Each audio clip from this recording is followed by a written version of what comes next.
voilà amis chers fidèles internautes ñu ngi leen di nuyu bu baax a baax di leen ziar comme ni ñu koy defee à chaque fois actualité yi lañ leen di toppal en temps réel di ci dalal itam ñoo xamante ni dinañ ci mën a débattre ak ñoom mu doon njëriñ ci yéen ñuy seetaan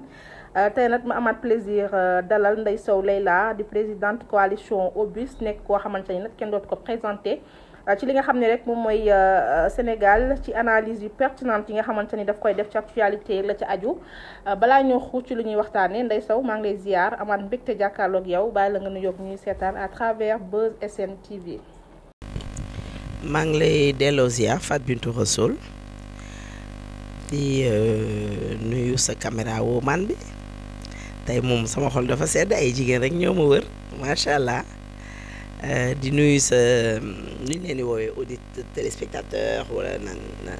cher internautes yi dafa am nag benn waaye bu daan wax cher internaute kooku laa gëj a dégg cher internaute c'est toujours un plaisir di jàkkaarloo ak yow macha allah parce que xale nga mais xale bu am jom fulla ak fayda gëm li ngay def gëm sa bopp te on a besoin de femmes comme ça c'est plus la jeunesse au fait on parle de femmes maintenant voilà kon ñaan yàlla rek ñu def émission bu neex comme d'habitude. voilà yaakaar naa ne ñu ngi soog a gisante depuis fin d'année bi di la wax rek bonne heureuse année 2025. à toi aussi bonne heureuse année. longue vie prospérité beaucoup de bonnes choses. jëkkëru mbër bu dul ngemb jëkkër ko ba xam naa ne jëkkër ju ànd xéwal gu bëri te mën koo joxe parce que mën na ànd xéwal te du ko joxe ñu ngi koy ñaanal suñu caméra woo man bu ñaawul bi. di ko ñaanal ñun ñëpp suñu bopp rek jëkkër ju baax rek ju ñu àttan. kontaan nañ bu baax a baax Ndeye Sow ñu dooree actualité yaakaar naa ni li gën a fës bokk na ci sortie bi Ousmane Sonko génn li ko war a nat nomination yi nga xamante ni jur na polémique au sein de Pastef rawatina ñi nga xamante ni ñoom ñooy seen ay militants sympathisants coow li nga xamante ni rek lëmbe na réew mi communiqué bi nga xamante ni itam Fadilou Keita def na ko Ousmane Sonko itam tontu bi nga xamante ni tontu na ko Macron dinañ ci ñëw wa yaakaar naa ni daal évolution actualité yi Ousmane moo ci gën a fës tey boo gisee Ousmane Sonko premier ministre du Sénégal génn def benn sortie pour indi ay leeral ci benn nomination tey boo doon analyser ci forme beeg fond bi discours Ousmane Sonko bi keroog. di dëggal li ma yàgg a wax rek que Ousmane n'est pas un homme d'État il ne l'a jamais été il ne le sera jamais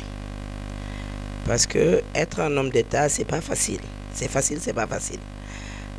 Parce qu'il faut savoir où donner des pieds. Xam nooy defee xam nooy waxee te benn nekkul ci moom parce que être un homme d'État c'est quand tu es dans l'opposition. C'est pas parce que tu es dans l'opposition que tu n'es pas un homme d'État. Excusez-moi. C'est pas parce que tu es dans l'opposition que tu n'es pas un homme d'État. ñàkk nekk homme d'État weesuwul waa Pastef di wax tax nga génn di leen tontu di leen jéem a yedd man dama naan l'instal se lave en famille boo yaree sa mbër ba mu màgg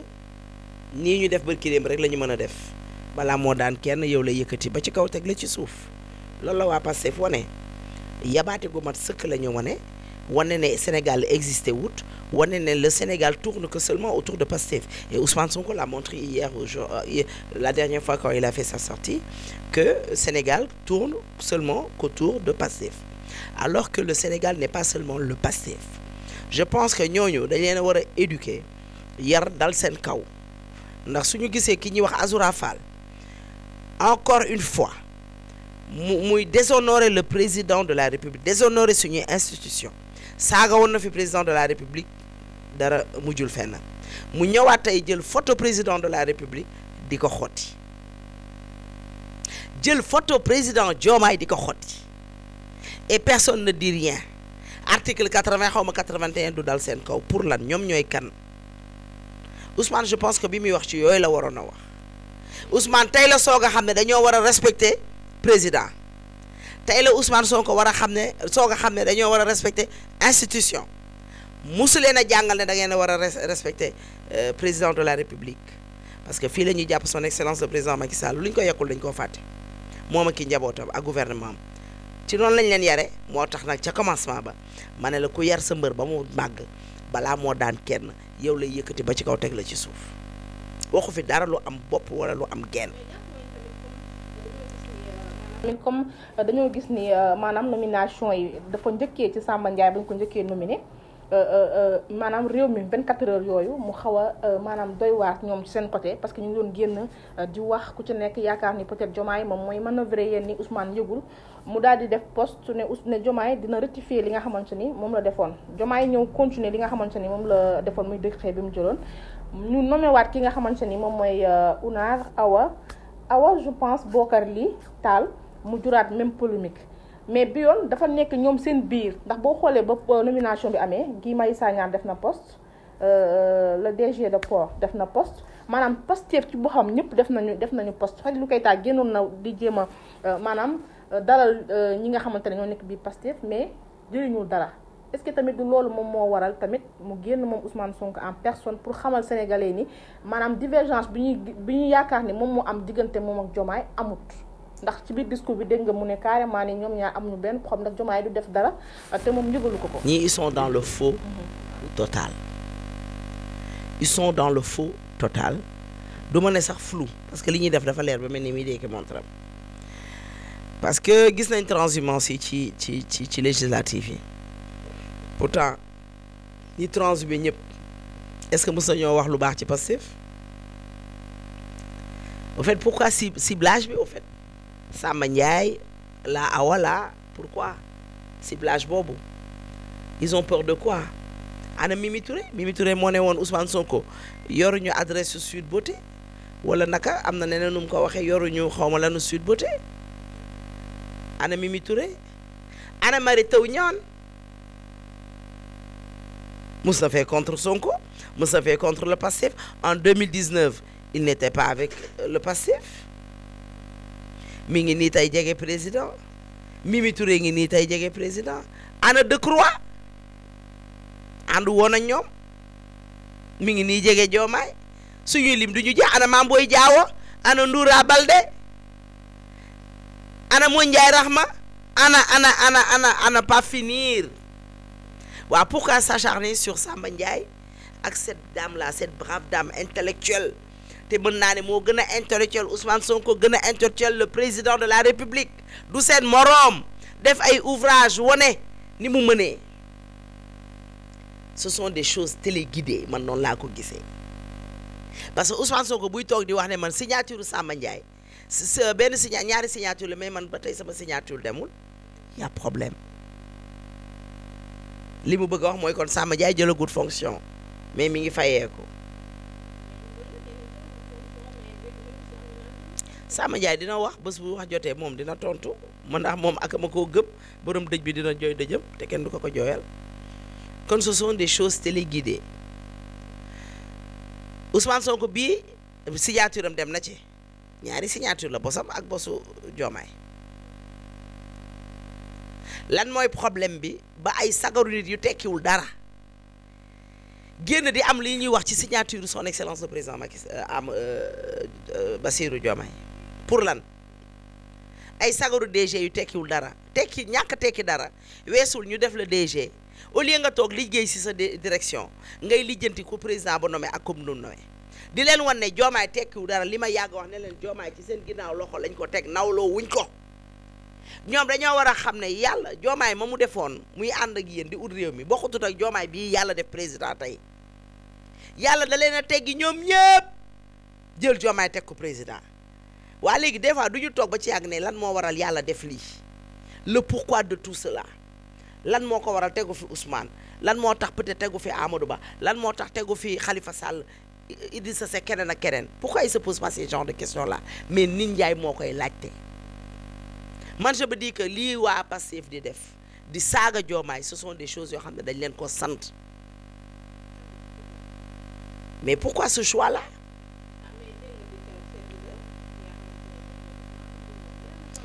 xam nga ñun on a l'habitude de voir un Ousmane Sonko qui est toujours dans le faux qui est toujours louche j'ai l'habitude de voir ça en Ousmane koo xam ne pour dafa am problème ak dëgg moom dafa am problème ak dëgg gis nañ Falilou Keita bi yoon sax moom tontu na président bi defante na ak président bi tontu Ousmane Sonko war ne ko ne man nawloo ma la faalewu ma la man doo sama référence sama ndey la yàlla na nekk ndey ju baax nag ndey ju baax moom jar naa jël référence mais Falilou loolu la wax Ousmane Sonko war ne ko man doo sama référence wan waa Pastef doo sama référence damaa xeex dugg kaso tëdd kon j'ai le droit à la parole. tamit benn instant ñoom nekkuñu ci seen logique ndaxte boo xoolee moom Fadilou Keita communiqué bi li mu ci wax dafa leer nee na projet bi kenn gënu ko cee soumettre moom 2019 la ñëw Pastef tëdd na ci kaso xeex na comme ñëpp ci li nga xam ne moom mooy projet bi kon duñ ko xeex ba tey jii projet bi maanaam luñ ci bëggoon am mooy accéder au pouvoir ñu jël ay yeneen nit yoo xamante dañ doon xeex ak ñoom di leen teg. ñu nga nag ñoom dañoo am problème ñoom amuñu cadre amuñu ay intellectuel ñoom ay intellectuel saagakat la ñu am xam nga tey Falilou Keita bu doon appel à la candidature rek du ma sa falu il n'a pas le niveau ah non il n'a pas le niveau de la CDC ah non il n'a pas ce niveau là il a eu sa part du gâteau li ñu doon bañal Macky Sall ak ñi fi nekkoon doon ko bañal Laye Wade ak ñi fi nekkoon doon waxi système ñoom ils font pire que ce système là Falilou Keita en temps normal moom du falu le gars de port là le cuuju Fouta là caru port bi kooku du falu beaucoup de gens ci ñoom du ñu falu jànguñu lu war a tax ñu falu amuñu ay diplôme lu war a tax ñu nekk fi ay ministre te pourtant dañ ne woon ku nekk dañ lay jox li nga moom appel à la candidature DG yu bëri ngay gis ah non tu les verrais pas dans des directions ñu bàyyi nag ba poste yëpp jeex ñu ne appel à la candidature yan poste la ñuy joxati nit appel à la candidature ci yan poste Diomaye nag moo war a am fulla ak fayda Diomaye teguñu ko palais rek pour mu nekk benn meuble wala statue bi nekk biir palais teguñu ko fa pour loolu teguñu ko fi aussi pour ni muy voyager 45% yi ko voté luñ ko pour muy dem di ñëw ah non dañ ko voté pour mu gérer réew mi te nag na xam ne lii ñii di def ci réew mi ëllëgee lépp ci kawam lay këpp bintu bêtises yi gars yi di def yëpp suba tey bu Ousmane Sonko war a jàkkaarloog moom du ko may dara parce que kenn du wax Ousmane Sonko en tant que premier ministre kenn du wax Falilou Keita kenn du wax Ndeye Sow on va dire en tant que président de la République kon lu mu bëgg Ousmane lu ñu ànd na xam ne état la yor ñoom it nañu xam ne Diomaye est là pour tous les Sénégalais muy man mi voté lu ko man mi bëggut a ànd ak moom ak keneen Diomaye est là pour ñu tous problème am na ci état bi problème bi am ci état bi mooy bintu yow voté loo Diomaye boo demee ci benn ministère on te reçoit pas doo am ci marché yi doo bokk ci ñiy liggéey say kayit bu fa amee doo jëngu beaucoup de gens le vivent parce que lan Ndeye Sow tey du dugg ci benn ministère benn ministre recevoir ko suba ñii ñu naan ce sont les dénonceurs xawma lan les lanceurs d'alerte ne bon Ndeye Sow voté lu ñu moo gën a viral ci suñu kii bi moo gën a lii et tout kon waruñu ko woon a recevoir alors que Ndeye Sow est une citoyenne sénégalaise di am ay soxlaam di am société am liggéeyam war koo def am ay association war a dem ministère de la femme war a dem feneen ak feneen mais yooyu yëpp kenn mënatu koo def parce que àndoo ak ñi fi ne te su nekkee loolee tax ñun ñu am li ñu soxla kon dinañ ko yéex am ndax duñu ànd ak ñoom defe naa opposition dafa baax ci réew loolu ñu ngi ciy woo Diomaye lanceur d'alerte bi ngay wax tey moom laa la defal ministère yu bëri ñun ñi àndut ak yéen mënuñu cee accéder suñuy dossier ngi trimballé wu suñuy bagage a nga fa mënuñu cee jot dara on peut pas être par aucune direction te xam naa ne bu ñu xoolee suñu këyit sax nii lañ ñu koy tegal jeunes yi nga xam ne ànduñu yéen mënuñoo bénéficier ci DER mënuñoo bénéficier ci lu bëree bëri alors que bu ñu xooloon ci Barthélémy Dias xool ci son excellence de président Macky Sall loolu duñ ko doxalee ndax Barthélémy Dias boo xoolee mairie bi ak li ñi muy dimbali ñëpp defe naa waa Pastef ñoo ci ëpp. Encore une fois le Sénégal ne se résume pas au Pastef parce qu'il y a des gens qui sont des sympathisants qui n'ont pas de carte de Pastef Bintou et ils aiment le Pastef ils aiment Ousmane Sonko même ñooñu ñi ngi ci biir na Diomaye jël ay responsabilités Diomaye ñàkk jël responsabilité weesuwul directeur yoo xam ne yow yaa leen nommé ak sa signature yaa leen teg foofu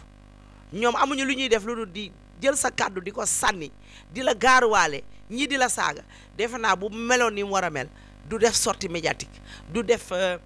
conférence de presse wala point de presse ñooñu dañ leen di dindi fa ñu nekk loolu mooy dëgg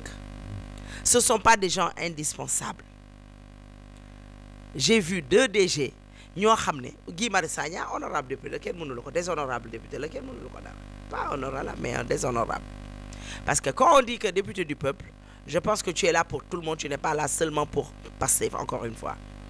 kon son texte son poste là c'est vraiment dégoûtant et c'est dégueulasse de sa part na Diomaye jël ñi nga xam ne ñoo koy ngal ni ñu koy waxee sax ñoo koy wan ne yow li ngay def tegoo ko fenn mu dégager leen ku mel ne Falilou Keita bu ma deret ji laal bu ñu deret ji laal waaw bu ñu deret ji laal ñoomi neen la seen biir la ñoo xam encore une fois la ñu waxoon ci commencement ba laa lay wax Bintu ku yar sa mër ba mu màgg balaa moo daan kenn yow lay jëkkati ba ci kaw teg la ci suuf saaga yi ñu saaga Diomaye ci semaine bi loolu Diomaye ba mu juddoo ci rek mag bàyyam ba léegi mosu koo am nañu respecté ay waajuru Diomaye ay mag lañ duñu ay xale ñu jàpp Diomaye ku daggal bàyyi diggante Amérique ak waaye nag ñoo ànd ak ñu warta àndal Macky Sall yàgg na jël ay décision xam ne neexul ay partisans am mës ngaa dégg ñu saaga ko mës nga cee dégg gros mot waaye nag ñoom noonu lañ leen yare dañ leen doon wax saaga leen le président Macky Sall dañ leen doon wax saaga leen ministre yi dañ leen doon wax nañ ko daggate ni Samuel Doe dañ leen doon wax bu leen respecté institution yi Ousmane Sonko en tant que seen leader da daan taxaw di saaga son excellence le président Macky Sall di traiter le conseil constitutionnel de corrompu di saaga ay magistrats Diomaye mii jël réew mi tey dafa xas ay magistrats wax leen ay grossièreté ba tax ñu tëjoon ko kaso Falilou Keita la même chose Birame Souleye mii tey nekk ministre la même chose pourtant li ñu tëjee kii mii Thiam te nga xam ne moom c'était un candidat Cheikh Thiam di ko masawu au passage pourtant Birame Souleye wax na ko fi ñoom ñaawlu wuñ ko te Birame Souleye bi mu ko wax il n'était pas candidat ñi ngi jàpp Cheikh Thiam tëj ci kaso bi te li Cheikh Thiam wax ci élection yi Ousmane Sonko a dit pire la mu waxoon nag le gouvernement a failli effectivement le gouvernement a failli et Diomaye est en train de faillir à sa mission c'est le président de tous les Sénégalais que man mii encore voté wul ak moom Bintu keneen ak keneen ku leen voté. nga xamante ni ñoom ñooy militants sympathisants yi ñoom boo xoolee li nga xamante ni noonu la ñuy véhiculer seen ay messages dañ naan projet bi projet Sénégal la du projet Ousmane du projet Diomaye ndaxte ñoom li gën a métti ñoom ñoo ko xeex ba ñu accéder kon tey dañuy ubbi seen gët di xool topp li nga xamante ni moom projet parce que bëgguñu maanaam benn faay am ci moo tax ñooñu àndoon na ay intellectuel ñooñu àndoon nañ ñoom contrôle leen ñooñu la Diomaye di jël parce que foofu la intellectuel yi nekk. mi ngi xamal ne ni moom nekk lu fi pour Pastef wala pour beneen parti. képp koo xamante ni rek yaa ngi ci. yow dafa Diomaye aussi il a un problème parce que barki démb ci sortem bi ci 31 décembre bi fin d'année bi li ma ne woon mënoon na ko def audio moo gënoon a yomb parce que waxu fi dara loo xam ne rassuré na Sénégalais yi parce que ñi ngi dégg mu naan. balaa ngay pardonner da ngay lan am na nu mu ko waxee balaa ngay pardonner da ngay nettali histoire da ngay situer les faits ba pare nga soog a pardonner bon Diomaye peut-être que bi mu seetaanaatee boppam bon wala peut-être muy dicté préparé boo xam ne comme d'habitude comme c'est un président auprès du premier ministre ba tax li yëpp di ko dal xëy na Sonko moo ko bindal moo ko dicté pour mu wax ko parce que il était même pas à l'aise sur ses dires je pense que booy pardonner quand tu fais le pardon doo gestu amul looy situé ak loolu situé non ñoom xam nañ fi ñu jëm xam nañ li ñuy pardonné parce que bu ñu demee tey bay fay nit ñi xaalis di génne ay 108 millions yoo xam ne xamuñu fañ lañ ko jëlee dans la caisse de l'État wala feneen ak feneen si waxaguñ ko Sénégalais leeralaguñ ko kooku xam nañ yëf yi fu mu situé wu xam nañ yëf yi fu ñu situé wu suñu demee ba ne génnee nañ 500 milliards avant vote du budget 5 milliards pour ñi nga xam ne ñoo nekkoon ci xeex bi woowu ñu Ndeye Sow mi nga xam ne taal nañu otom taal nañ këram woowu ñu maître El Hadj Diouf woowu ñu ministre Makhtar Ba ak kenn ñeneen ak ñeneen ñi nga xam ne yàqal nañ leen kon ñoom xam nañ li ñuy def wane nañ encore une fois que s'il y a que Pastef qui existe dans ces genres de situations là kon je pense que ñoom ñoo dooleel seen jeunesse bi nekk ak ñoom di wax du n'importe quoi à ce président là mais ils ont aucun respect parce que noonu lañ jëlee réew mi au fait Tu sais, quand tu prends le pouvoir par les armes, je pense que tu vas périr par les armes et tu vas gouverner avec les armes. Quand tu entends Ousmane Sonko parler, Ousmane Sonko, moi quand j'entends Ousmane parler là, j'entends le Ousmane Sonko en tant qu'opposant. Maanaam Ousmane bi li mu doon wax bi mu nekk opposant moom lay wax nii mu nekkee ci état bi. Je sais pas si vous me comprenez. ni mu doon utee réew mi parole yi mu doon utiliser bi muy ut réew mi parole yooyu la yor ba tey nii même discours la am alors que pour man bi muy ut réew mi discours bi mu amoon c'était plus ça quand il est dans le gouvernement parce qu'on parle d'un premier ministre même s'il n'était pas premier ministre du moment que ñi mu àndal jël nañu réew mi c'était un autre discours que Ousmane Sonko doit tenir wan ñu ne gëm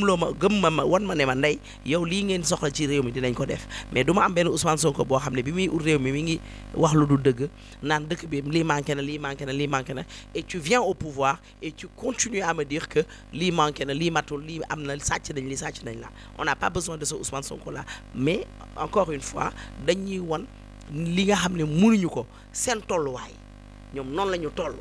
dañuy ut réew mi te xamuñu nu ñu yoree réew dañoo ut réew mi te mënuñoo téye réew mi Diomaye barki démb Diomaye xanaa yow bien vrai sa jabari gëj nañoo dem marché mais xanaa nag am ngeen ay servantes yu dem marché wala da ngay jënd ration bi rek teg kilo soble mi ngi ci 900 sama servante yi nee nañ léeg-léeg ñu jëndee ko 1000 francs sama cuisinière bi yéen a ko déggal seen bopp léegi ñu ngi leen koy wax kilo 900 la soble di jar keroog bi may jógee tukki jaar na am Mbour 650 la ñuy jaayee ñoom à Mbour fii ñu ngi koy jaayee 900 kilo litre diwlin 1500 wax ma la diwlin bu baax bi diwlin bu bon bii 1500 waaw saako soble doo ko jënd parce que boo ko jëndee su dee saako bi 15 kilos lay def 10 kilos 20 kilos 5 yëpp dafay yàqu kon tu n'as pas besoin d'acheter un sac de soble plutôt soxla woo ko jënd non Diomaye dafa ñëw mu ne en une semaine la yéeg wax dëgg yàlla ñi koy déglu ànd ak moom sax xam nañ ne du dëgg parce que peut-être dafa fa Macky Sall mi nga xam ne dafa ñëw en 12 jours mu wàññi dund bi xëy na loolu la bëggoon a wax mais amul fi ñu toll nii Diomaye lépp a cher biñ lay wax loolu waroon nga déglu parce que tu es le président de la République non fekk ñu fenn réew mi bu ñu fekkoon fenn réew mi du ñu mën a génne 5 milliards di ko jéem a séddale ñi nga xam ne ñoom ñoo loru woon wala ñoom ci liñ ne ñoom ñoo doon prisonniers yi ces casseurs là cette association de malfaiteurs kon du ñu mën a génne 108 millions di ko séddale ba ay coow di am ñu naan ministre de la femme ñu naan ndaw soosu cocktail molotov ba dëkk Guédiawaye soyons sérieux un pays en ruine c'est vrai mais nag ils sont en train de ñu ruiner eux ñoom ñi jël réew mi ñi ngi ñuy ruiner parce que ruiner weesul nga génne 5 milliards pour ay futilité ay nit ñoo xam ne c'était une association de malfaiteurs nga ñëwaat encore génne 108 millions ñu koy séddale ba rayante di am seen biir ay baadoola la àndal te baadoola yooyu ñoom ñoo leen di périloo voilà. ñëw ci nomination yi nomination polémique sax mën nañ ko tuddee noonu Racky Kane moom démissionné na ci poste Sénégal Connect. xaw ma nag lu tax mu démissionné mais tegu ko fenn parce que Diomaye décret non mais et alors dans le gouvernement de Macky Sall il y avait des gens yoo xam ne ils étaient des pro Ousmane Sonko te kenn musu leen fa jëlee sens contraire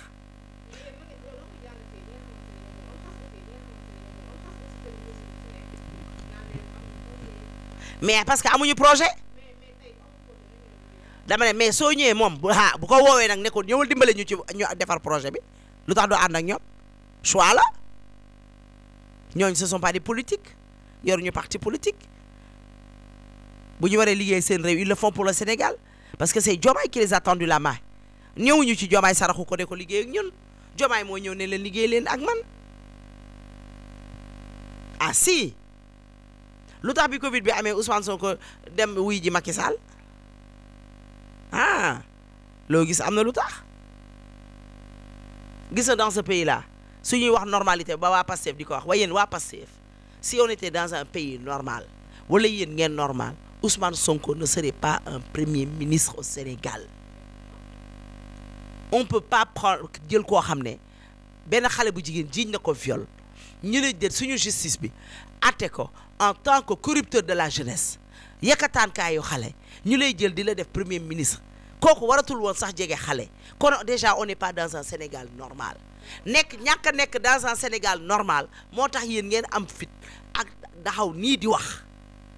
taxaw di wax ne président kii la war a nommer ak kii la warta nommer ñàkk nekk dans un Sénégal normal ou dans un pays normal ñàkk être gouverné par des gens pas normal du tout moo tax tey Falilou Keita ak directeur yu mel ne ñoom am fit guddee di wax Diomaye ne ko nii nga war a doxale fii nga war a teg sa tànk alors que Diomaye nag moo yor big bi moo yor stylo bi moo yor signature bi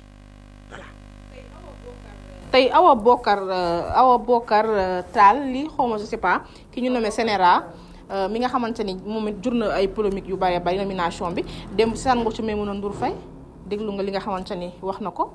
moom elle a complètement nié li nga xamante ni moom la ko patriote yi jiiñ ci poste yi nga xamante ni daf ko doon def ndax moom féministe la défenseur des droits de la femme la moom patriote yi dañ ne moom moo njëkk a bind Ousmane Sonko ak Adji Sarr wax lu ko neex moom démb. Je pense que j'ai fait même man ce qu'elle a écrit c'était pas méchant parce que man gis naa benn patriote boo xam ne moom nee na li ndaw si wax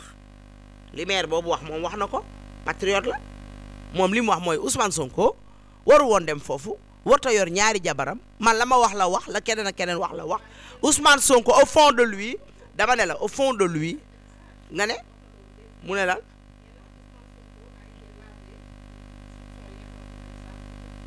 non loolu moom man seet te dinaa ko tontu madame xaw ma madame Tall la xaw ma il faut qu'on soit sérieux su nekkee dañ la jël parce que tu es une intellectuelle soyez à la hauteur quand même bul wax weddi loo xam ne da nga ko waxoon démb tu es une citoyenne sénégalaise am nga droit rawatina défenseur de la femme xaw ma am nga droit wax li nga xam ne moom nga xalaat ak moom nga gis mais buñ la def ay poste ay nit di acharné wu sa kaw nga bëgg a weddi poste yi nga def man maa liir ndaw si te lii bu ñu paree dinaa la ko génneel wan la ko moom moo ne Ousmane Sonko waru woon dem foofu moo fa dem ba tax xale bu jigéen bi jiiñ ko mais moom waxal na yàlla nee na xamul ba xam ni xale bu jigéen bi wax am na wala amul woon mais Ousmane Sonko warta bàyyi ñaari jabaram di dem foofu du fajukaay loolu kuy nit ku du normal ku du naafeq loolu ngay wax kon bu mu ko weddi Ousmane Sonko n'a pas été lavé de tout soupçon je suis vraiment désolé Adji Sarr dafa ne Ousmane Sonko daf ma violé mais pour man li ñu teg ci ndoddu Ousmane Sonko ñu atte ko teg ko c'est plus truc que viol corrupteur de la jeunesse déjà ñun dañuy xeex corruption ñoom Ousmane Sonko ak gouvernement am nee na dañuy xeex corruption corrupteur nag mooy ki nga xam ne day jéem a nax ay xale pour tëdd ak ñoom di leen jox xaalis di leen loolu c'est pas lavé on l'a pas lavé ah non na dem ambassade Amérique wax leen ne loolu lañ ko kii mu ñaan fa visa xool il faut pas aussi ñu jox la poste yu mel nii nag aussi moo tax nit ñi di xeex parce que lii nga wax dëgguwoo vous n'êtes pas véridique Ousmane Sonko on a enlevé thèse du viol mais ce qu'on a mis à la place il y a aucune différence avec un violeur il y a aucune différence parce que quand on dit que Ousmane Sonko est un corrupteur de la jeunesse moi j'aimerais pas avoir un mari ou un frère ou un fils ou vivre avec quelqu'un kuy corrompre ay xale pour tëdd ak ñoom il faut qu'on soit sérieux là lii nag moom war na tax Diomaye jëlee la ci place bi poste bi aussi parce que bu nekkee da ngay bëgg lu neex Diomaye wala lu neex patriote yi ba tax ngay wax loo xam ne weddi loo xam ne da nga ko waxoon dem man j'ai vu le poste man j'ai vu même un commentaire qu'elle a fait sur Facebook je sais pas sur où là mais pour moi c'était pas méchant dafa wax li mu xalaat en tant que sénégalaise et gis naa patriote yoo xam ne dañ ma ne maire bi li mu wax ñun dañ cee ànd Ousmane Sonko waru woon dem foofu une dame a dit pire te elle est près de Diomaye fu Diomaye toog mu toog foofu mu tax fa muy Mimi Touré ah kii la ñu yëpp respecté Mimi Touré xam nga lu tax du ñu wax Mimi da leen a amal njëriñ Mimi daa mën lu seen président mu munut Mimi daa mën lu seen gouvernement bi munut waaw Mimi la mu xam mën ko Ousmane Sonko mënul xaaj bi moo tax mënu koo supporter Mimi la mu mën ca état boobu lim Diomaye li ñuy tenir as bu nii di ko am sax ci Mimi Touré tax mais bu doon ñoom kese rek dëkk bi moom ruine bi ñuy waxuma la dem na en ruine sax mais pente gi mu nekk sax egg na à terre Non, la dame là, elle m'énerve quand même. Il faut qu'on soit sérieux. C'est pas parce on vous a donné un poste, mais il faut respecter les gens quand même. Les gens, ils étaient d'accord par rapport à ce poste-là. Ils étaient d'accord par rapport à vos dires. Maintenant, vous allez chez Maïmouna Ndour Faye pour lui dire que, attends, bah pareil, là, tu profites du massa ou Maïmouna Ndour Faye, 75 gendarmerie, ou le gendarme plutôt, cette TV, bi nga xamné matul kër gu mag, 75 gendarmes pour lan? Ci ab télé pour lan? Le tour à qui? Mais même si c'est une vente aux enchères, on n'a pas besoin de 75 gendarmes alors que am na yu ñu war a lijjanti xoolal rey yi ñuy rey di jaale soxna soosu ñu rey Touba frère u jëkkëram rey ko ñu ne dafa dof ñu ngi koy utali kayitu dof di jaale jaari saw di ko jaare waajuram ah ñu ngi leen di masawu gendarme yi amoon nañ leneen lu ñu def le tour à qui? Bon, je me répète encore une fois, on a deux grandes dames yoo xam ne ay DG média lañ muy Maïmouna Ndour Faye muy Aïssatou Diop Fall ñu ñaanaat yeneen jigéen ku mel ne yow ak keneen ngeen ubbi seen i yëf mais tey ñaari jigéen yi nga xam ne ñoo fi nekk ci biir média yi bu ñu leen bëggee toroxal nii yeneen jigéen yi dañuy ragal mais nag bu leen ragal di jigéen yi ku ci bëgg ubbi sa média nga liggéey def li nga gëm am sa personnalité am sa fula ñii ñuy def xoxotal ñi dañoo am seen dignité am seen personnalité mënal seen bopp xam li ñuy def yaakaaruñu ci état yaakaaruñu ci kenn. Le tour à qui maintenant? On a besoin de Aïssatou Diop Fall dans ce pays-là. On a besoin de Maïmouna Ndour Faye dans ce pays-là. Des dames comme ça yéen da ngeen ko war a kaas yéen jeunesse bi parce que suba yéen a war a ubbi lii Maïmouna Ndour Faye ubbi tey lii Aïssatou Diop Fall ubbi tey parce que nag lii da ngeen ko war a xeex on a que ces deux dames là yoo xam ne ñoom ñoo toog ubbi seen i média di employé ay nit xam nga li may wax kon lii yéen ñii jeunesse bi yéen a ci war a taxaw kaas ko mu jaral leen lu ne surtout jigéen yi parce que bëriwul jigéen yu bëri yu nekk ci média bi te xam naa ne lu mel nii moo tax ñu ragal ñu ngi leen di masawu bu baax a baax di jaale ñu. liggéey bi nga xamante ni Mamadou Ibra Kane SADEF def nañ ko ñoom nag ñu ngi teg lépp ci ndodd ki nga xamante ni moom mooy Aliou Sall ministre bi ñu dénk wàllu communication ndax nee na li nga xamante ni moom mooy nomination yi jur coow li yëpp maanaam ay nomination la yoo xamante ni liñ ci gën a gis moom mooy ay nit yu ñu fa teg yoo xamante ni dañoo wane seen appartenance politique ba mu leer nañ. man dama daan gis El Malick mii ñu teg président assemblée nationale muy takk bracelet parce que man je peux pas comprendre. Je sais pas. Je peux pas comprendre. Un ministre de la République, le ministre de Ndeye Sow, le ministre de Bintou, le ministre de Samba, de Hassan, de tout le monde, de tous les Sénégalais. Et tu montres ton appartenance. Mais c'est grave. Tu portes un bracelet de Pastef. Tu vas sur les plateaux, tu portes un bracelet de Pastef. Un ministre de la République. Anna Diomaye, c'est pas normal. Et toi, tu me montres en tant que ministre, moi je suis un ministre de Pastef, yow Ndeye Sow bul ñëw sama ministère parce que boo fa amee soxla du ma ko faj man bloqué dama ak ku mel ni man. Un ministre de la santé ne bu ñuy jël CV il faut mu nekk Pastef ba pare ñu soog laa mën a jël. Et le président Diomaye ne dit rien. Et le président Diomaye consent à ça. Et le premier ministre Ousmane Sonko d'accord na ci. Pour lan et jusqu'à quand? moo tax man ma gàddaay dem ubbi ji samay société feneen comme que léegi man fii mënatuma fee liggéey maa ngi ci sous région bi rek di jéego ko daanu rek di xool waaw comme que loolu lañ ma wan man loolu lañ ma wan suñuy dem plateau dañuy takk bracelet kenn mësu koo ñaawlu kenn mës ta wax te nit mën nga gëm la ngay gëm mais sa bracelet war nga koo mën a téye. Je suis vraiment désolé DER bi Aïda Mbodj yor Aïda Mbodj xam na li may wax na waxal yàlla te xam ne ñaari malaaka nekk ci loxo mbaggam yi te un pied et demi dans la tombe Aïda Mbodj yow un pied et demi dans la tombe war nga xool li ngay def sa diggante ak yàlla yow ba nga tiimee dossier yi xam nga ne ñañ fa jox du waa Pastef xale Pastef dañoo jox waa Sénégal fii Pastef moomu fii dañ naan Sénégal dañoo war a liggéey pour Sénégal. Ce gars-là, le truc de la communication là, koo xam ne xaw ma da doon bale autorail ca France xaw ma SFR xaw ma fan la doon liggéey di fa beeree ka balee ka raxas ay ndab ñu ñëw jox ko ministère pour lan la ñu mën a rapporter parce que on a le complexe qui vient de la France quoi. Quelqu'un qui vient de la France, effectivement ça il vient de la France parce que son français c'est vraiment verlin quoi.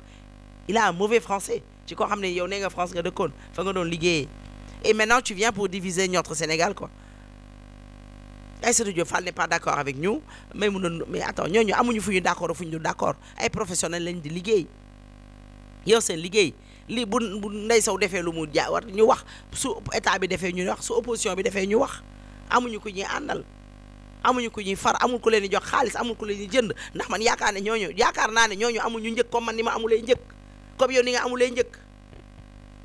ñu naan kii manqué nga lii kii manqué nga lii kii manqué nga lii en fait on est où on est dans où mais c'est ça le Pastef en fait maintenant c'est une façon de faire ñoom ministres yi c'est une façon de wane ne on est de Pastef seen appartenance c'est une façon de takk seen i bracelet c'est ça qui revient sur ces jeunes là c'est même pas des jeunes da ngay gis pa bu màgget taxaw ne moom dafa bàyyi Pastef parce que waruñu woon a fal ndaw si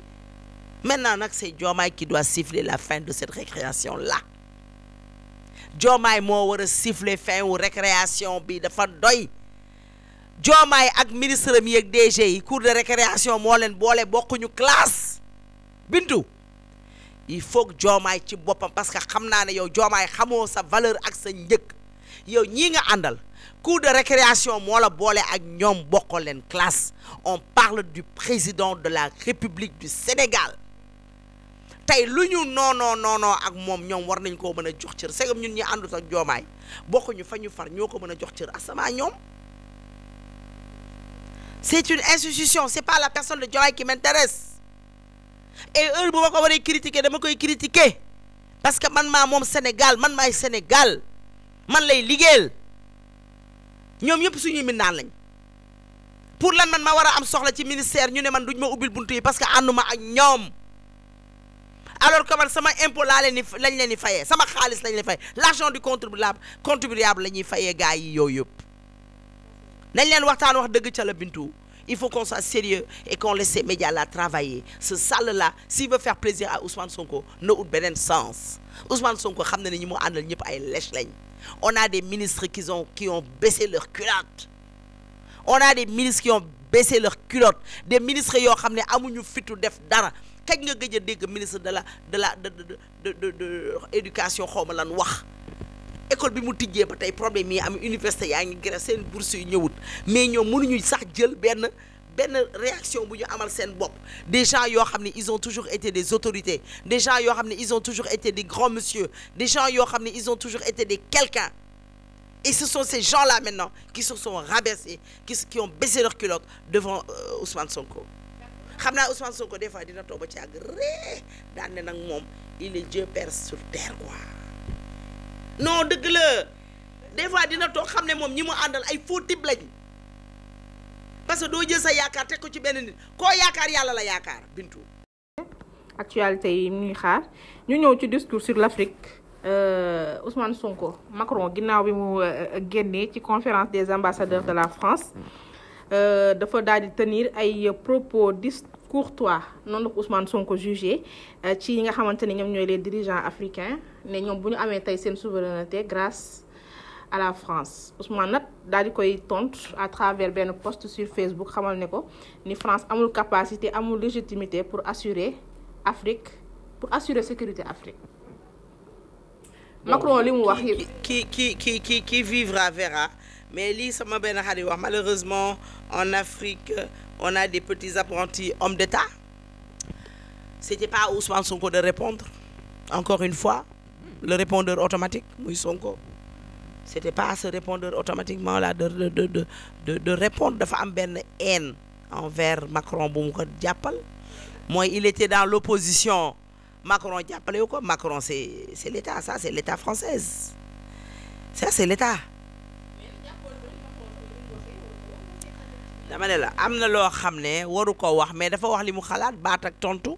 c'était au cabinet du président de répondre c'était au président de répondre ou son cabinet mais c'était pas au premier ministre de répondre dafa am ñu war a tontu c'était pas à lui de répondre le répondeur automatique là c'était pas à lui de répondre mais nag comme que moom dafay fayantoo vengeance lay def dafa am daaw bu mu dencal Macron mais Macron nawloowu ko sax moom sentirul loolu tamit damay tëru ko tamit ci place même bu fekkee comme ni nga ko waxee c'est pas à lui de répondre mais tam Macron tamit ni mu waxee tamit xaw na jéggi dayoo parce que bu nee dama ne la dafa wax xalaatam baat ak tontu la c'était pas à lui de répondre dama ne la ñoo ko wan dama ne la ñoo ko wan man suñ gis na les chefs d'état africain la lijjantiwuma leen toppatoowuma leen faalewuma leen jéemaluñu seen bopp xam nga Bintou Rassoul dafa am sikk bu nekk ci africain sénégalais africain l'Africain n'est jamais responsable de ce qui lui arrive maanaam ñun li ñu dal chaque fois keneen même sax ñun fii Sénégal sama tànk bi day metti Bintu moo ma ko teg dañ maa liggéey au lieu ma dem ci docteur wax ma lan moo ma def ma dem sax docteur bi piqûre ma respecté wu ma na ma war a gérer piqûre bi wala samay garab man ne docteur bi moo ma ko teg l'Africain n'est jamais responsable de ce qui lui arrive bi ñuy jaay suñu maam yi man sama maam moo jaay sa maam moo jaay sama maam tubaab bi li mu ci def mooy ñëw jënd ñu ne déedéet la traite négrière tubaab bi moo ñu doon maltraité ñu dem ñun jéemuñu dara tabaxuñu ay usine tabaxuñu dara ñu ne tubaab bee ñu ko teg am na fil bu nekk fii ci digg géej gi ci fil téléphone yi nañ ko dagg na ko tubaab nañ ko ñun dañ leen a bàyyi nañu dagg fil bi xool ba xam suba di nga am réseau wala di nga wax fil bi ci digg géej gi rek laa wax de bàyyante bi dina am waaye gars yi dinañ ko seetaan de Macron la tax mu yab leen ci seen bët yi la ko gisee te ku ci nekk day wax ak yow waxuma la non xam nga tey Ousmane dafa tontu mais waxuñu ak Ousmane kese waxuñu ak Sénégal kese on parle de l'Afrique de toute l'Afrique dama ne la il faut qu'on soit sérieux tu vas au Mali da nga fekk dëkk ba ñu def coup d'état sonal seen waa dëkk ba su ñuy wax tey ci bu ñu demee France di wax dañ naan oui la France veut faire mourir nos citoyens la France ne donne pas à manger nos citoyens mais attends qui a fait un coup d'état on t'a demandé même bu nekkee France moo la wax defal coup d'état France bu la nee dugal sa loxo ci taal bi da nga koy dugal France bu la nee taalal sa bopp da ngay taal sa bopp non France moo ñu ko def loo maintenant France moo ñu coup d'état loo c'est la France qui t'a demandé de faire un coup d'état bi nga koy def est-ce que xalaat nga sa population bi nga defee coup d'état ba pare est-ce que yow jël nga réew mi delloo ko kon kan mooy solo sa waa réew nga ñu ne déen nga dem Burkina xale bu réew ba xale boobu kan moo ko wax mu def coup d'état arrogance bi mu àndal kan moo ko sant kan moo sonal ay nitam kan mooy def de la dictature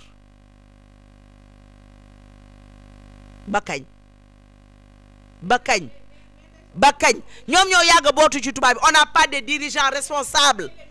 africains mënalaguñu seen bopp dara. mais jéem ñi nga xamante ne ñoom ñu ngi koy jéem ñoom régime bi nga xamante ne ñoom ñoo fi nekk bëgg a demal seen bopp sans basé wu ci li nga xam ne mooy tubaab bi tamit loolu tamit initiative la boo xamante ni yow war nga koo saluer man war naa koo saluer aussi parce que il est temps aussi. man saluer ma ko damaa tiit xam nga tax damaa tiit xam nga tey si j'avais par exemple si son excellence le président Macky Sall était toujours là man sama xel dafay dal. kooku c'est un homme d'État mais avec ce gouvernement-là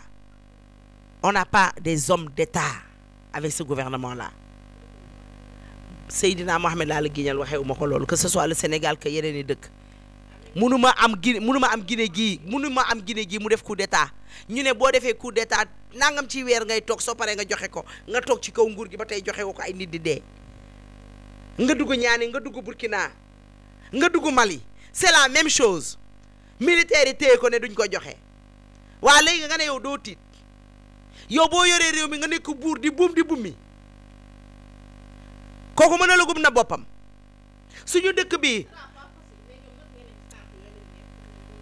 xam nga boobu ma ne la xam nga man fiñ toll nii xam nga man gis naa barki démb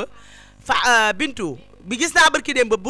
Mali di woo France pour mu dimbale ko gisoo vidéo bi ñuy waat bàyyante ak France fan lay féete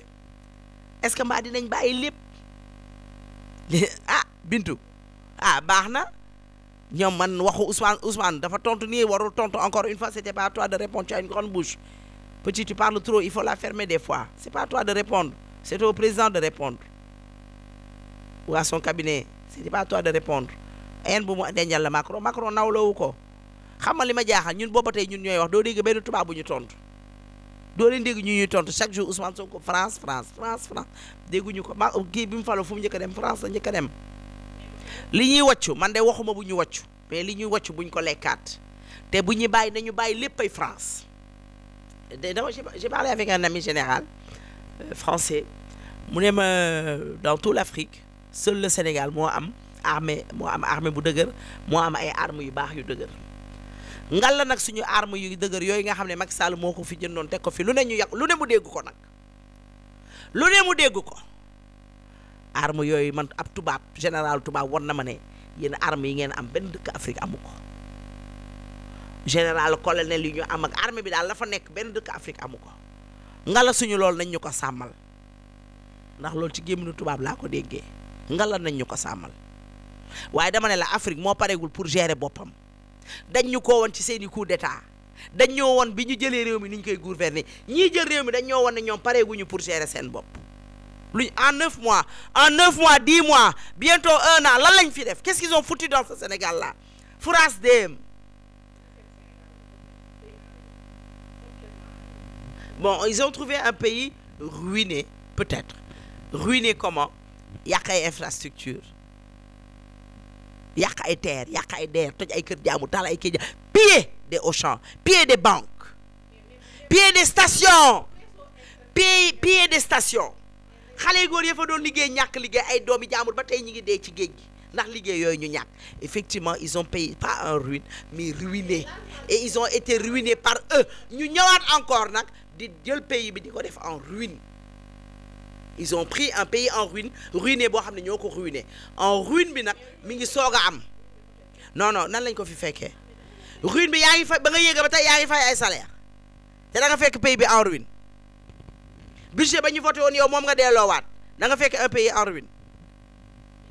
nga dem ci ñetti weer nga leb lu son excellence le président Macky Sall lebul ci 12 ans nga ne un pays en ruine ruine bi nag mi ngi soog a ñëw ruine bi weesuwul ñi nga xam ne ñoo war a ñëw liggéey ci Sénégal ñi nga xam ne dañoo war a au fait maanaam léegi ku amoon sa xaalis yaa ngi ko téye sa bopp wala tukki nga jël nga vol embauché too kenn employé too kenn parce que même sa biir kër sax mindaan ba ngay jël toggukat ba ngay jël cuisinier ba ngay jël yaa ngi koy xoolaat parce que est-ce que du nekk koo xam ne dañ koo jël pour seen affaire yooyu ñuy def nu mu tudd dénonciateurs yi xaw ma lanceurs d'alerte yi nga xam ne je suis pas d'accord est-ce que xam nga Sénégal il y a toujours eu des lanceurs d'alerte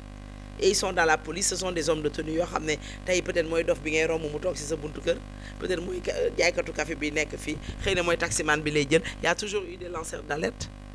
parce que amuñu métier yi ñu jox xale yi moo tax ñu ne leen lanceur d'alerte gis nga lii ñuy defanteeg France gi nii Macron moom nee nañ discours am bi il fait un clin d'œil à l'Europe et kii ñoom ils sont très intelligents ñoom ils sont là pour leur population man j'ai pas à m'inquiéter de leur côté ñoom que Macron nous a parlé il a été arrogant que il a traité l'Afrique parce que ñun ñoo ko accepté on a toujours vécu comme ça avec eux dama ne la gisaguma ñoom lu war a tax ñu ne ba tey d'accord naa léegi kon lan ak lan mooy dem Binta yow mi nekk journaliste bu police bu armée bi demee ak lan mooy dem toute la France waaw d'accord naa man kay man dama bëgg man bu dee dem armée bi kese bu mu dem de waxuma la base militaire yi kese de na lépp dem lépp lu nekk suñu diggante ba ci fil gii ci digg géej gi relais ñu ak ñoom nga xam ne mooy téléphone yi lépp na dem dégg nga man na lépp dem laa la wax man kay lii rek laa wax te xoolal buñ ko doon lim fii ba suba suñu émission bi du jeex buñ dee lim fii ba suba suñu ba pare nag Ousmane Sonko dégg naa mu ne waxtaanuñoo ak Macron day fen waxtaanuñu loolu la wax xam nga akar waay yow tamit balaa base yi di dem nag waxtaan du am sax nag da nga foog ne base yi dañuy tëb rek noonu dem mais waxtaan day am ngalla bu ñu li ñu wàcc Sonko ngalla li nga wàcc bul ko lekkaat ndax lii la naqari nag mënoo dem France mën da dem France corruption de la jeunesse oblige na dem ambassade Amérique dañ lay laaj ba xam nga laa tëj nga ne waa lan la doon sa histoire nga ne nuñ koy wax du viol am na nuñ koy wooye bu Adji Sarr bi yow wéroo di barki yu sax ma effacé wu ko la juriste bu la wax loolu waxu la dëgg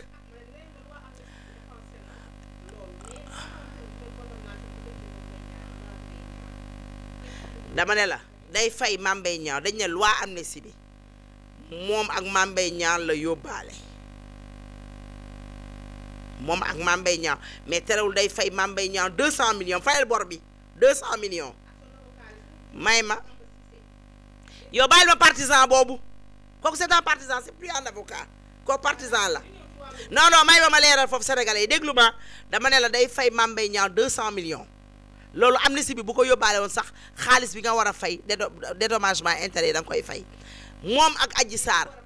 dama ne la moom ak Adji Sarr ba ne la bu koy fay ay avocat bi fi du loxoom la koy teg du loxoom la koy teg bés bu fay jotee dina fay 20 millions ya mu fa war a fay Adji Sarr da ko koy fay corruption de la jeunesse bi loi amnistie bi yóbbaale wu ko loolu bu ko benn sénégalais na ko sénégalais naanee ndox loi amnistie bi yóbbaale ko man loolu dama ciy dox di ko wër di ko laajte ndax daf maa ñor 21 22 léegi dossier Adji Sarr bi kañ la woon da nga bëgg nga laaj juriste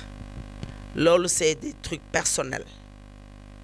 Ousmane Sonko ba muy dem ci Adji Sarr xeex amul xuloo amul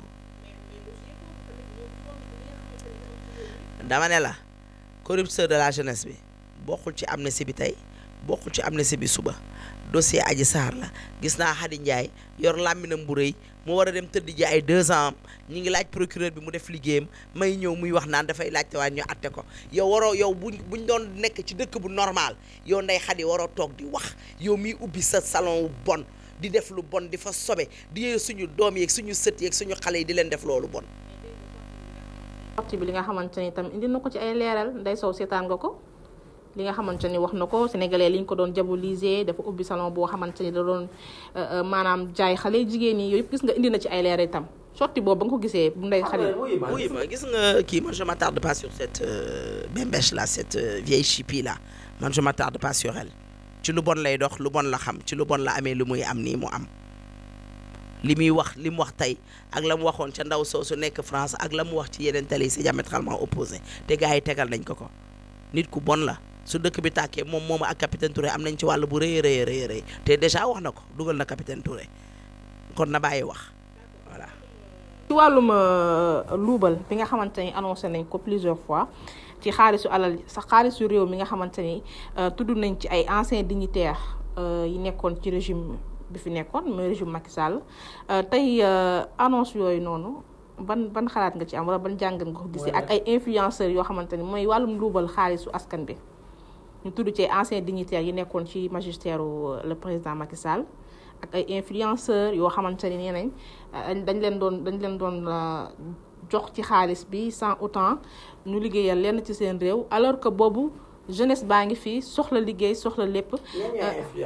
mooy influenceurs yi nga xamante ni peut-être ñoom ñoo ko wax information yi. yoo xamante ne dañ fi doon nekk maanaam di doon dal ci kaw opposition bi fi nekkoon amoon na influence yoo xamante ne dañ leen doon gis ñu doon dal. mais daluñu dañuy wax seen xalaat nit ñi génnee di wax seen xalaat ci ndaw si di wax seen xalaat ci Diomaye di ko xas ñun nit ñi loolu la ñu waxee woon seen xalaat leer na leen teg nañ ko seen bët waaw ñoo ko wax ma daal seeni wax gisa man seeni wax ñi fi nekk nii du tax ma dóor sama doom. parce que man bañ ma dalee ba wax ba tey gisuma ci dëggantaan commissaire Keita tëj nañ ko ci lan lu ñàkk fayda loo xam ne man su ma doon procureur bi du ma ci dugg ndax daf may dab suba lu ñu tëjee sama xarit ba Moustapha Diakhaté alku yàlla dafa ne nit bu fenee asamaan yëngu na juróom-ñaari yoon ci aras waa léegi bu ñu falee koo xam ne nag boobu ba tey moom lépp lu mu wax dara du ci dëgg waaye alku mënta weesu lool nag nga fal koo xam ne yow au fond de toi xam nga ne li muy wax yëpp ay fen la lépp li wax yëpp ay fen la dafa fen ba jël réew mi ki tax ñu ne ko leen voté da ngay na alku lépp ay fen la Moustapha Diakhaté ne effectivement li yàlla wax soo fenee asamaan yëngu juróom-ñaari yoon ñu voteel ñooñu mu ne képp ku ko def da ngaa alku man de ba su ma votelee fenkat wala may ànd ak fenkat damaa alku moo tax may ànd ak fenkat ñu ne lu tax Moustapha Diakhaté wax loolu maanaam kàddu olof waxu olof moo tax ñu tëj Moustapha Diakhaté yàlla na ko fa yàlla génne ci jàmm ak salaam kooku gaynde la alku la mooy alku yow tey mën nga jóg di dem tooñ ma rek man la yow di nga alku pour man gisuma ci problème dama ne définition amul dama ne la dafa ne képp koo xam ne votel nga Pastef da ngaa alku waaye ku am fulla la ndax moom ne procureur ba naan ko boole nga ci Diomaye ndax Diomaye Pastef la votel mu ne ko le vote est secret lu lay leer ne Diomaye Pastef la votel amoo ci preuve ndax daf ko bëggoon a tëjeel ci loolu tëj bi ñu tëj Moustapha Diakhaté loolu gàcce la di ko nettali man sama xarit yi nekk ci international bi man dama ciy wax damay ruus xaw ma lu may expliquer. mais Ndeye Sow nag est-ce que tamit jotul tamit réew mi aussi tamit ñu xaw koo arrangé waat tuuti parce que tamit dañoo gis ay nit wala ay opposants yoo xamante ni wala dañoo taxawaay opposition boo xamante ni maanaam il se permet de tout dire di saaga le président de la République di traiter son premier ministre de fenkat te ñooñu wax nga ko léegi ce sont des institutions. mais Ousmane Sonko bu waxee ci politique dañ koy tontu ci politique comme que moom bëggul ku ko wax di ko fàttali démbam ak tayam dafa war a lem geenam te liggéey mais su génnee wax yu politicien dañ koy tontu ci wax yu politicien barki démb lay campagne saaga Diomaye ndax bu ko nee on a un gouvernement qui a failli mu ne war ne Diomaye amoo fulla amoo fayda dama ne la dimbale ma ñoo ngi yor ay saagakat yuy saaga Diomaye guddeeg bëccëg te kenn waxu ko ñun bu ñu saagawulee Diomaye suñu bopp la ñu nawloo ñun yaruñu ñu ci ay saaga ak i xaste dama ne la wax ma ko wax ma kan la wax ma ko dama ne la wax ma ko ku fen ñu ne da ngaa fen mais dama ne la institution muy Diomaye Faye kenn du ko traité de fenkat dama ne la bu waxee nag loo xam ne du dëgg wax ay chiffres yoo dëgg man su ma ca xamee lu ma lee damay toog ne ko Diomaye li nga wax du dëgg amul moo tax ñuy tëj nit chiffres yi mu joxe baaxul man li ma calculer baaxul loolu nit ku ne am nga ci droit Fatou Bintou bàyyi ma dama ne la laisser aller ñoo ko jàngal sénégalais yi laisser aller barki démb ba tey mi ngi am ñuy saaga Diomaye am na xale bu jigéen bu sant Camara dafa saaga Diomaye man bi ma ko liiree damaa tiit ñemewuma ko statut Aïcha Camara ana Aïcha Camara duñ ko jëli wala dafa am ñu ñuy jëli ak ñun ju jëli duñ jëli Aïcha Camara. ak li nga xamante ni moom moo amoon Saint-Louis du ma ñëw te du ma la ci laaj parce que tey seen leader je pense que day def point de presse te yaakaar naa ni tam point de presse bi bu weesoo mairie bi nga xamante ni nekkatul maire ginnaaw cour suprême ba mu ko rejeté appel bi mu defoon. mais lii aussi tamit yokk na xam naa génn bi nga xamante ni da koy génn tey muy verdict bi nga xamante moom lañ doon xaar ci li amoon Saint-Louis ci ay membres de sécurité am sur 80 ñu jàpp ci ñett ñoo xamante ni tëj nañ leen 3 ans de prison. dañoo libéré waa kër Barthélémy Dias yi tëj waa kër Mansour Faye dafa loolu laa dégg de garde corps Barthélémy Dias yi libéré nañ leen. waa garde corps Mansour Faye la ñu tëj le chef de protocole bu Mansour Faye la ñu tëj pour lan ñu tëj ko lan la def lan la wax le pourquoi bon amuñu détail yooyu mais peut-être que Mansour Faye le ministre l'ex-ministre Mansour Faye dina ci wax le pourquoi ñu tëj chef protocole am ak yeneen ñaari nit yooyu bon Barthélémy Dias le monsieur le maire Barthélémy Dias dina wax tey dinañ ko déglu xool ba xam lu muy wax après nga xam ne dinañ ci mën a débat parce que doo jiitu paaka ci mbar lañ ko xaw ma lu ko mag ñi di waxee. dañuy dénoncer que ni dañoo bëgg a politiser cette affaire là di amoon Saint-Louis nekkoon tamit lu doy waar loo xamante ne. image yi ma gis loolu image ay agresseur ñoo ko def loolu politicien defu ko loolu garde corps defu ko mais dans la foule dañuy dugg ci biir foule yi. man image yi ma gis borom boutique ba la ma dégg mu wax nee na ñii duñu ay politiciens ay agresseurs lañ mais nag ña nga xam ne ñoo ko tendre micro ñoo bëgg mu wax leneen mais man waa ji li ma dégg mu wax kooku nitu yàlla la kooku nee na ñi dugg si ay agresseurs lañ duñu ay politiciens te boo gisee ñooñu ni ñuy xàccee caméra vidéo caméra de surveillance li mu wane ñooñu ay agresseurs dëgg lañu xam nañ la ñuy def munoo nekk militant nekk ab politicien wala ab garde corps di def loolu mënul nekk di flagrant magasin boo xam ne dafa am ils en ont profité pour dugg def loolu. question da am yow déglu nga man gis naa benn waay boo xamante ni témoin des faits la Salma moo ko jëloon mu expliqué carrément que ni ñu attaqué ci cortège Barthélémy Dias lañ jógee. yow li ma la wax da nga koo dégg waa léegi lu tax kon ñu bàyyi waa kër Barthélémy Dias yi jàpp waa Mansour Faye lii ma jaaxal di dama ne la. man image bi ma seetaan laa la wax ma dégg borom magasin bi moo wax sama nopp ñi koy interviewé ñi ngi bëgg mu wax beneen version lu mu wax ñoom dañuy gaaw dagg tegaat ko imposé waat ko waa ji taxaw fi mu taxaw rek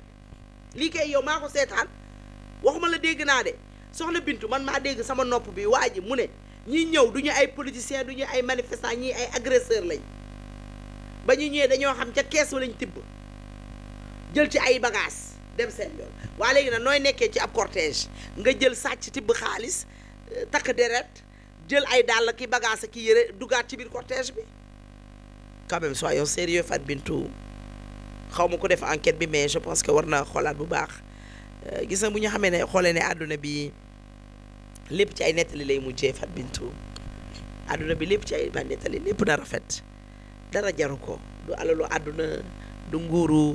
du falu man su ma neexoon man ak Ousmane Sonko ñoo doon ànd mënoon naa delluwaat foofu maral ko ay tànkam di ko wax yu neex mais man sama personnalité ak sama dignité mayu ma ko man dama am conviction bu ma nekkee nekk ci man ma ànd ak ay nit la coalition Obus maa ngi leen di nuyu au passage di nuyu Katoucha Diop ma grande sœur Soxna Batoor Khady Aïdara su may lim fii ba suba damay juum Adja Fatou Mbacké ñëpp a ngi ci biir nekk ay jigéen yu jàmbaare ay góor Alioune Mbaye Nder bu France dans l'international de Waly Ndiaye nga xam ne dañuy liggéey il y a en France voilà ay nit ñu jàmbaare yoo xam ne dañoo bokk gëm-gëm du bañeel bu ñu am ci Ousmane Sonko du bañeel bu ñu am ci Diomaye mais dañoo nanguwul kuy jël suñu réew mi di ko noot jël suñu réew mi di ci teg dictature ñu xam yow ni nga jëlee réew mi ñu gëm ne jëlee woo ko ci nu mu jaaree ci yoon jëlee woo ko ci njub kon ñun du ñu mën a lu dul jàkkaarloo ak ñoom mais nag on reste toujours des Sénégalais parce que amuñu double nationalité dëkkuñu France dëkkuñu Niger dëkkuñu Gambie fii lañ dëkk tekki sa ëmb aussi indiwuñu fii kon du ñu mën lu dul aussi jàkkaarloo ñoom bu ñu tegee seen tànk fu baaxul ñu ne leen teggi leen fi ngeen teg du foofu voilà ñun jubloowuñ ko ci leneen ci lu dul ci lii mais nag comme ni ma dénoncé sànq maa ngi koy waxaat Diomaye da ko waxal ak sa gouvernement bi waxal ak sa ministère bi bu nekkee li ngay woote dëgg la ci yow te yow Sénégal moo la tax a jóg Sénégal moo la ñor Sénégal moo la intéressé ñun sénégalais yi ñoo la ñor kon waxal ak sa ministère yi ñu ubbi seen buntu yi ubbil ko ñeneen ñi nga xam ne du ñu Pastef manque d'éducation bi ak manque de civilisation bi ci Pastef lañ ko gisee parce que dañoo foog ne tout tourne autour de Pastef maa ngi ñaan Diomaye aussi na démir je pense démir de ses fonctions lañ koy wax ku mel ne Falilou Keita ku mel ne le DG de port parce que ñoo ngi dégg sa fou de Tunkara la sa bandi sa wëyu nee na am na koo xam ne tukulóor la moo tax ñu dàq ko fële ca port nañu leeral loolu aussi nañu bàyyi affaire ethnie yi voilà loolu c'est très grave te Tunkara moo ko wax te ci ñoom la bokk nee na parce que c'est un tukulóor moo tax ñu jëlee ko ci postam foofu ci port bëgg nañ loolu mu leer mais daal ñi ngi ñaan Bassirou Diomaye Faye lii Pastef du def du Ousmane Sonko moo koy faj parce que man gëw ma ne moom set na ci yow mii nga xam ne yaa yor réew mi nag yow boo nga wax ak waa Pastef ñi nga war a téye nga téye leen ñi nga war a jàpp nga jàpp leen ñi nga war a génne ci sa bopp nga génneel ci sa bopp ndax liy jot na ginnaaw dee ñi nga xam ne nag cette masse silencieuse cette masse silencieuse bi nga xam ne mi ngi ne patt pattiral yor ay bëtam di xool ñi nga xam ne ils font partie des 45% qui ont voté pas pour Ousmane Sonko qui ont voté pas pour Pastef qui ont voté pour toi Diomaye ta personnalité en tant que toi Diomaye ñooñu bàyyi leen xel nga jox leen cër cette masse silencieuse là aussi qui n'a pas voté pour toi jox leen cër man mi voté wul pour yow jox ma cër xam ne man sénégalaise laa kon waroo toog yow di nangu ñun ñuy dégg kenn ku yàq suñu constitution wala di yeb suñu constitution kon DG yi nga xam ne yow dañ lay jéem a jox ordre il faut nag taper sur la table wan ne yow yaay kilifa gi beneen bi may laaj Diomaye mooy xawma lan pour la Casamance pour lan Diomaye taxawal ko xawma lan Diomaye pour la Casamance xawma bu nekkee Casamance dafa am problème nga wax ma gis nañ bëkki démb nga génn di wax nga yëkkati sa drapeau waa Casamance di yëkkati seen drapeau depuis 81 nga xam ne defe naa ñun boobu ay xale lañ drapeau bi jógut ngay défilé say gars sol tenue militaire ñoom it ñu sol seen tenue militaire di défilé ñu tëkku la yow xas la ne la Diomaye nga mel ne poussin ba léegi kenn ci yéen waxut répondeur automatique Ousmane Sonko sax tontu wut ñu tëkku Ousmane Sonko en tant que premier ministre ne ko xam nañ ne doo sañoo jël ay armes contre tes frères te ba léegi li Ousmane Sonko di mën a tontu yëpp Ousmane Sonko tontu woo kon léegi lan ngay war a lijjanti pour la Casamance est-ce que Casamance rek moo fi nekk y a pas d'autres régions que la Casamance y a d'autres régions Bintu léegi lan lay xaar pour yeneen régions yi wala Casamance dafa am lu fa xew ñun lu ñu yëgul wala dañ leen di beral loxo il faut que Diomaye jéem ñu tontu ci loolu voilà lii daal laa amoon loo xam ne maa ngi koy wax. kontaan naa bu baax a baax Ndeye Sow ça a été un plaisir comme d'habitude sekk ak yow waxtaan ngeen di sa xalaat ci actualité beeg la ci aju ñu bàyyi rek wala tàggoo nga ba pare rek. bon maa ngi excusé wu nag tey baat bi neexul parce que presque depuis bizarrement j'ai un rhume boo xam ne ça persiste hein. Depuis plus d'une semaine je suis enrhumé en plus j'ai la voix cassée ak stress bi ñuy dund aussi fan yi yëpp Pastef jël dëkk bi rek ak moo réseaux sociaux yi di saaga président de la République xam nga suñu fit dem na daal ak lii di xew ci diggante Europe ak Afrique voilà yëfi daal nañu ànd ak dal ànd ak tey te bu ñuy wàccu nañu wàccu loo xam ne Ousmane nag à l'habitude di wàccu loo xam ne da koy lekkaat lii waa Pastef di def si c'est commandité nañu delluwaat ginnaaw parce que je pense que loolu du dox non mën na nekk parce que xam lu tax ma ne commandité xam nga lu tax ma ne c'est peut-être commandité parce que Ousmane Sonko a eu à avoir des Mame Boye Diao yu ko fekk si ak ñeneen te mosuñu cee wax ñu jox leen poste ñu bañ leen a jox poste Boubacar Camara bi ñu nekk dem présidentiel ku ne déggoon na li mu wax le gars là le ponkal moomu xaw ma nu mu tudd sant Fall noonu ma ne mbaamu première communion nu mu tuddati sax waa jooju sant Fall Déthié Fall moom it ñëw na kenn waxul dara encore une fois je me répète Mimi Touré est là-bas waaw kooku gaynde la kooku jàmbaar la kooku kenn yabu ko ah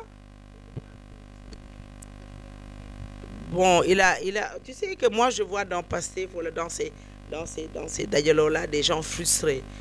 Ousmane Sonko bi muy def taxawal Pastef ak ñi mu àndal c'était une personne frustrée boo xam ne il a soutenu son excellence le président Macky Sall en 2012 en 2013 il a cherché à le rencontrer mënu ko am il a pété les plombs voilà taxawal Pastef c'est un frustré Déthié Fall il voulait être ministre dans le gouvernement de Macky Sall ñu jox ko Ouattara il c'était un frustré Boubacar Camara ñoom ñëpp Mimi Touré bi muy ñëw c'était une frustrée voilà ainsi de suite kon tey mënuñu d'accord ci ñuy def beneen bi aussi mooy Ousmane Sonko baal Barthélémy Dias sa doomu ndey la woon ngeen seq teraanga mu jëlee la fu sore sori defal lu baax bàyyim ji la teraanga sërëm yi ji la teraanga ngay añ seen kër di fa reer di fa ndékki keroog ba nga gisulee loo xam da ngaa daw dem këram di jooy comme xale su ku say oom gàddu kooram bii dee tey moom la joxoon Ousmane ah wet gore wetaliku gore Ousmane fàttalikul démb la tey soog a ñëw lii ngay def nii Diomaye mi nga àndal sax da lay ragal ñi nga àndal ñëpp dañ lay ragal bon xam nga Barthélémy Dias xale boobu laf cat bouche dama ne la xam nga man mënuma comprendre ne Barthélémy Dias ne devait pas être député et le conseil constitutionnel bàyyi ko mu jàll ba nekk candidat ba war a doon député loolu mënuma ko comprendre may ma bërki démb gis naa ñu jël benn tour te man dégg naa sëñ Mbacké Ndiaye mon ami mon frère le ministre sëñ Mbacké Ndiaye mu ne Ousmane Sonko la ñu ajouté ci fichier bi comment il a été ajouté clandestinement man loolu laa gis parce que fichier bi ubbi wuñ ko tey am naa samay doom yi bëggoon a voté samay rakk yu bëggoon a voté samay jarbaat yu bëggoon a voté mais kenn yokku leen ci fichier bi ci législative yi après les législatives le fichier fin bi c'était à 90 2 millions 700 90 et maintenant on voit 2 millions et quelques à 91 et Moustapha j'ai entendu sëñ Mbacké Ndiaye mu wax ko ci télé yi ñëpp di ko dégg te kenn inquiété wu ko mu ne Ousmane Sonko la ñu ajouté ci fichier yi te Ousmane Sonko dafa ne jubal jubanti foofu jubal jubanti amu fa parce que il a été entré dans ce fichier là clandestinement c'était pas normal Ousmane Sonko dafa jël poste député assemblée nationale aj ko daf ko aj bon man damay laaj comme que kenn waxu ci dara damay laaj est-ce que aj am na fii ci Sénégal pour man poste bi da nga war a pousse jox keneen mu toog def ni Barthélémy Dias def ni kenn Macky Sall def mais nga jël ko aj ko man bëgg naa ñu leeral ma bu dee jaadu na bu dee suñu constitution bi daf ñu koo may kon ba tey on n'est pas dans le jubal jubanti ce sont pas des gens qui sont dans ça voilà daal maa ngi koy ñaan mu leeralal ma ci poste député boobu aj boobu mu ko aj daal fan la ko kañ la koy ajji te est-ce que aj bi waroon na am voilà waa Pastef nag delloo si leen seen xel Sénégal du Pastef kese te ñun fii dañuy toog nag di jàkkaarloo yóppeeloo yéen moo leen Sénégal fii Diomaye ku mu neex lay tabb ku mu neex lay waxal ku mu neex lay recevoir su nekkee nag Diomaye da leen a déggal dañ koo dénk palais bi Ousmane Sonko di gouverner dinañ ci xam dara mi ngi bëgg a leer waaye nag il faut te ressaisir Diomaye il faut te ressaisir ce discours bërki démb bi mënoon nga koo def audio 31 décembre ce discours bërki démb bi audio nga ko waroon a def c'était vraiment vide amul dara loo wax sénégalais yi ñoo xam ne mën na leen rapporter dund bi cher na yërëm ñu location yi cher na rawatina ñi dëkk Almadies yi ak feneen lekkatuñu yàpp cher na maanaam lépp cher na Diomaye liggéey amul ñi ngi toroxal Jakarta maan yi ñi ngi toroxal borom charrette yi ñi ngi toroxal clando yi te du lii ngeen waxante woon ak jeunesse bi man Jakarta maan yi dëgg la agression bi bëri na mais man li ma gis mooy nañ leen utal ay këyit nañu am permis nañu am assurance gën a guñu Mansour Faye de El Malick ma doon wax Mansour Faye da ngaa war a wiccax sa loxo moom wiccaxul loxoom de te kii ñëwit gënul Mansour Faye kuy kooku mooy kooku baax na le plaisir est partagé ba bàyyi nag dee leen gën a gërëm ku gërëmul alam doo xaw ma ku gërëmul cooy doo lekk xaw ma naka olof boobu nu mu koy waxee non am na nu ñuy wax gërëm leen son excellence de président Macky Sall gis na Macky Sall am na inauguration yoo xam bi nga koy soog a def bi mu ñëwee da ci daan gërëm Abdoulaye Wade di ko ci sant nu mu tudd Birame Souleye del wax Macky Sall li mu def ngay leeral ne sa leader li mu doon wax yëpp dara du ci dëgg fii la mës a toog ne bërigo yeeg baril yeeg puits yeeg yëpp root nañ ko benn tuyau baa ngay dem asamaan benn tuyau baa ngay dem suuf loolu yëpp dee ko leeral te dara du ci woon dëgg fii la ñu wax Alioune Sall suñuy 600000 xaw ma suñuy 400000 dara du ci dëgg yéen fi ñu toll li ngeen di def yëpp barke Macky Sall la dee leen ko tudd barki démb dañ ne Sénégal bokkatul ci pays yi gën a sonn dugalaat nañ ko ci yu baax yi kon yooyu da ngeen ko war a gërëmee Macky Sall loolu di seen nguur ngeen ko amee xam nga nag bu nekkoon Sénégal yi ubbiwuñu seen i gët wala xamuñu da ngeen naan ci seen nguur ngeen ko amee chiffres yi ngeen di wax Sénégalais yi aussi ak xaalis yi milliards yi Ousmane Sonko di tudd ne mi ngi ci compte yi nañ ko génnee ñu ngi leen sant di leen gërëm di leen wax ne à la prochaine fois à la prochaine inchallah rabbi voilà amis chers fidèles internautes ñoo ko gisandoo Ndeye Sow Leila présidente coalition Obis moom la ñu dalaloon fii ci Buzz SN TV yaakaar naa ni tam waxtaan bi neex na leen lool yéen ñi suivre suñu ay différentes émissions di leen jox dig daje très prochainement ak beneen invité d'ici là portez-vous bien et restez à suivre nos programmes sur Buzz SN TV merci.